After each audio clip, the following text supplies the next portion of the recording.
Hi viewers, ఈరోజు అయితే Saturday కాబట్టి పూజ చేసేసాను. తర్వాత కిచడీ మీకోసం చూపిస్తున్నాను. 3 గ్లాసెస్ ఆఫ్ రైస్ తీసుకున్న, హాఫ్ సేమ్ గ్లాస్కి హాఫ్ కప్ నేను మూందాల్ పెసరపప్పు తీసుకుని నానబెట్టి పక్కన పెట్టుకున్నాను. తర్వాత 1 ఆనియన్ చాప్ చేసేసాను. 5 టమాటోస్ తీసుకొని దాన్ని బాగా చాప్ చేసేసాను సన్నగా. తర్వాత ఇక్కడ చూపిస్తున్న మసాలా ఇంగ్రీడియంట్స్ ఏం లేదండి, సింపుల్. అల్లం వెల్లుల్లి పేస్ట్, లవంగాలు, తర్వాత జీలకర్ర, 1.5 టీ స్పూన్ ధనియాల పొడి, చిన్న పించ్ ఆఫ్ కారం పొడి. మీ ఇష్టం, కారం ఎక్కువ ఉంటే మళ్ళీ మసాలా అయిపోతుంది. అందుకే 1/4 టీ స్పూన్ తీసుకున్నాను. ఎందుకంటే పిల్లలు తినలేరు కదా, అందుకే మా ఇంట్లో చిన్న పాప ఉంది, అందుకే నేను తక్కువ వేసాను. తర్వాత ఇమీడియట్గా ఈ కుక్కర్ పెట్టేసి 1 గంట నూనె వేసేసాను. ఈ చూపిస్తున్న గంటకు వేసేసాను. తర్వాత లవంగా, జీలకర్ర వేసుకున్నాను ఫస్టే, ఎందుకంటే మసాలా ఫ్లేవర్ అనేది ఆయిల్లో కలిసిపోవాలి కాబట్టి వేసుకున్నాను. తర్వాత ఆనియన్ వేసుకున్నాను. ఈ ఆనియన్ బాగా డీప్ ఫ్రై చేసుకోవాలి. ఎంత డీప్ ఫ్రై అయితే అంత గోల్డెన్ బ్రౌన్ వస్తే అంత టేస్ట్ వస్తుంది అన్నమాట. ఇక్కడ నేను 1/2 టీ స్పూన్ నెయ్యి వేసుకున్నాను. 1 టీ స్పూన్ కూడా వేసుకోవచ్చు, 2 స్పూన్స్ కూడా వేసుకోవచ్చు.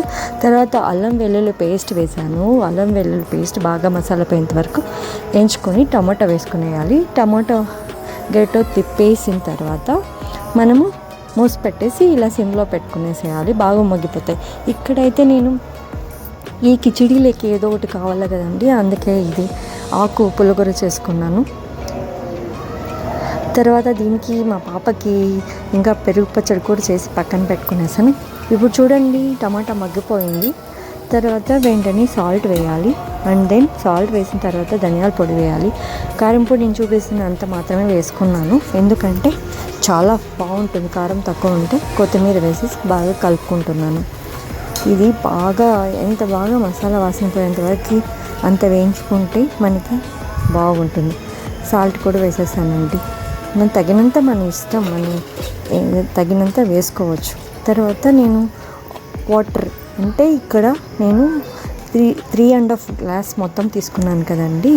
మొత్తం 1 కప్కి 2 కప్స్ తీసుకోవాలి. అంటే నేను 7 గ్లాసెస్ ఆఫ్ వాటర్ తీసుకున్నాను. ఇక్కడ చూడండి మరిగిపోయినాయి కదా వాటరు.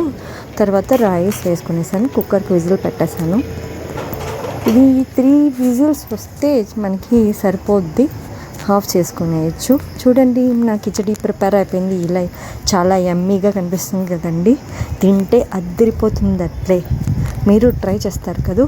తర్వాత నాకు ఎందుకో అవకాడో జ్యూస్ తాగాలనిపించింది, వెంటనే చేసేసాను. ఫ్రిడ్జ్లో పెట్టి కూల్ అయ్యాక తాగేసాను.